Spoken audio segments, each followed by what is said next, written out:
Hello, Aries, and welcome to your March reading from our hearts to yours. We are Mirrored Heart Mystics. We have a new setup. Hope you like it. Let us know in the comments. Give us a thumbs up if you like it. Or a thumbs down if you don't. It's fine. We can handle it. It's me and my twin flame mister here delivering your monthly reading for the month of March for all Aries viewers. So if you're new here, this isn't new for you besides everything.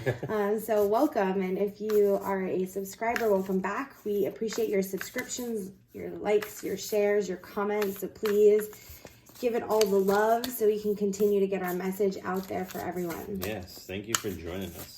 Putting up with us. We appreciate you. So we are going to look at the masculine and feminine energy for the month of March and how to bring that into union. And then we're going to look at what that kind of looks like in a human form and how it might appear to us in our experience. And so this is for Aries, wherever Aries falls in your chart. Also happening in March, not that deck, go on.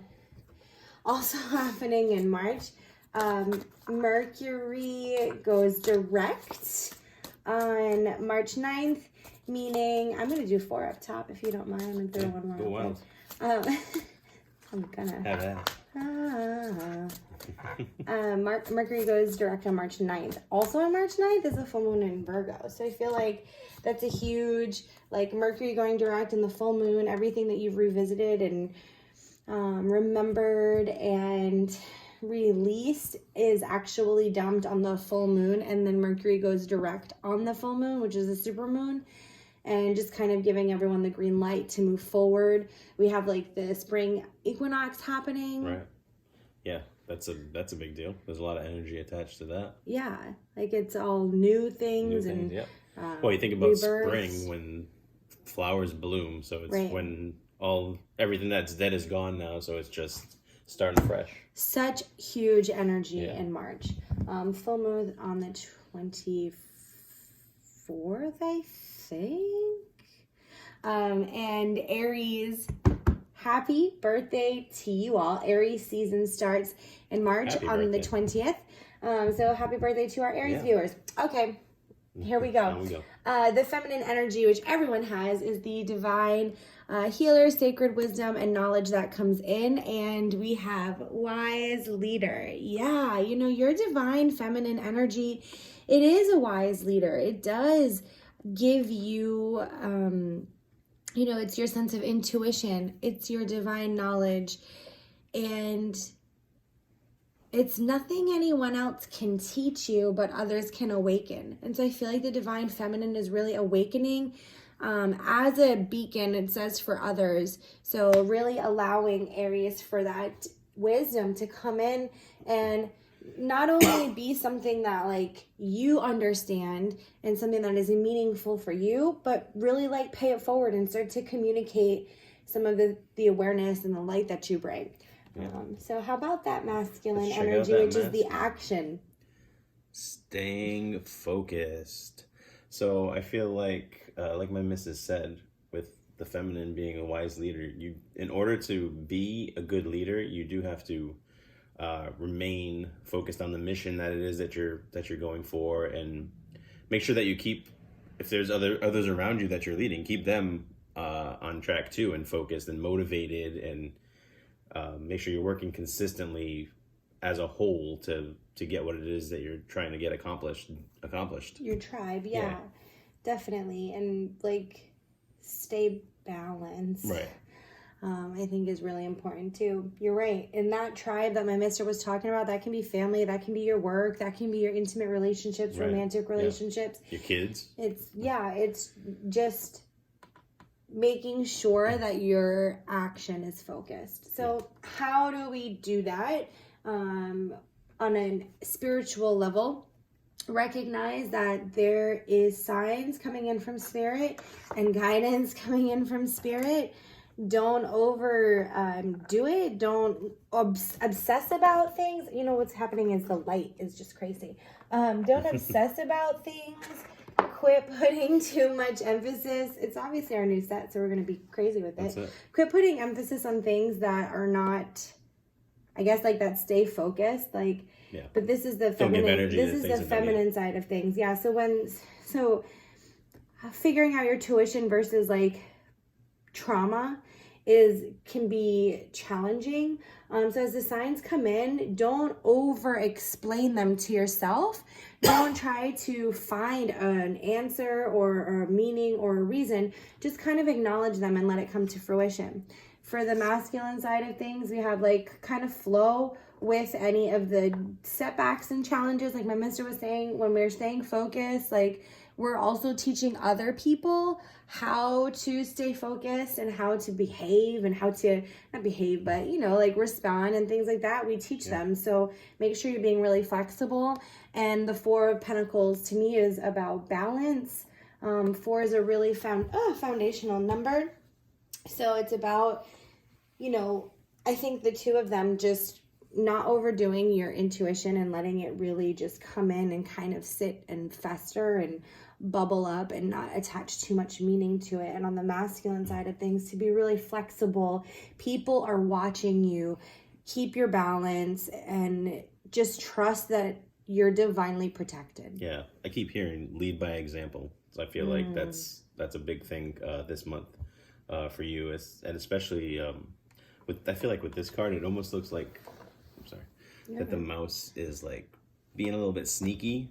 So I feel it's like just be aware of your surroundings and don't be sneaky. And yeah, right. And be aware of any negative or toxic people or energies that may be trying to influence your decisions this month.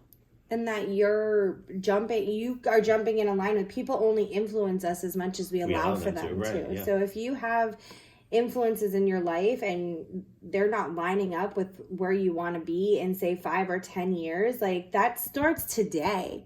Yep. Everything that comes into fruition, like my mister talked about the flowers at the beginning, like a flower doesn't just grow into a flower. It's a seed and it sprouts and it stems and it like takes a process. Yep. So it doesn't just happen overnight. Watch who you keep close with you. So this is on an energetic level, things that are kind of going on. Try not to attach too much. Try to, align yourself. And then on a human level, like how does this play out for your month, Aries? You got to just take it easy. Take it easy. Yep. Don't let the sounds of your own wheels drive you crazy. Okay? So, but really, like, things don't have to be so serious and so heavy all the time. So I feel like this is just a really good reminder of that. But let's see, my mister, what does that mean for us, for Aries? All right. The moon, yeah. Don't be, isn't that the moon? Yeah. Yeah. Don't be sideswiped by your emotions and don't be deceived by them. And the owl is a very very wise animal. Yeah. And the Ace of Feathers. I'm not let you, it's your deck. Oh. Don't wait for me. So I feel like with the goat being on the card, it's a very, like we said, staying focused and moving forward. So continuing towards your goal, facing it head on, and not allowing anything to stand in your way. Yeah. And the King of Acorns. So I feel like when you get towards the end of the month, that perhaps you're going to feel a little bit more free and not as tied down with certain situations that you've been in. People, commitments that you've had. I feel like you're going to be more energetically free and you'll feel more positive, and it'll show up in the things that are going on around you and the relationships that you're in. Yeah, I think that's a good assessment. I like that, like the owl doesn't necessarily think of its emotions. It's such looking at things from a higher perspective. Yeah. So in order for you to take it easy and not get like triggered or, Right. See the bigger picture. Yeah. In order to do that, you do need that mental clarity of the goat. Yeah. To really just be focused, and then you do need the charge of like a stallion or something. Like a wild horse. So, on a physical level, that's where to focus. On an energetic level, start to speak your process and really just like recognize that you're leading by example. People are watching you. People are listening.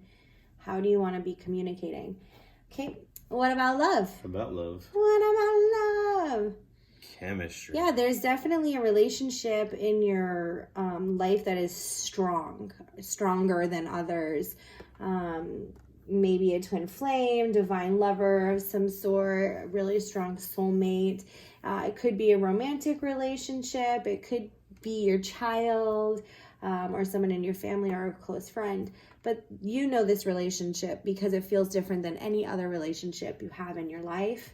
And yeah, perhaps in this relationship is where the being a leader is going to come into focus. That if it kind of step up into your role. If it is a romantic relationship, like Moana putting her. Yeah, maybe you've kind of been at a standstill, or it's been like, I don't know, there's been maybe a little bit of friction. Maybe it's time for you to kind of lead the dance and say, hey, this is kind of where we need to be at right now. We're stagnant, or like maybe it's your turn to lead the dance. Is what I hear you saying. Right. And maybe you need to just dance. Yeah, maybe you just need to dance. Yeah. Right? Lady Gaga. But you think about just dance. I want some of that water too. Pass it up top. Yeah, so in dancing, I know that we talk a lot in our like Twin Flame group on Facebook. Join us. Check out the links below.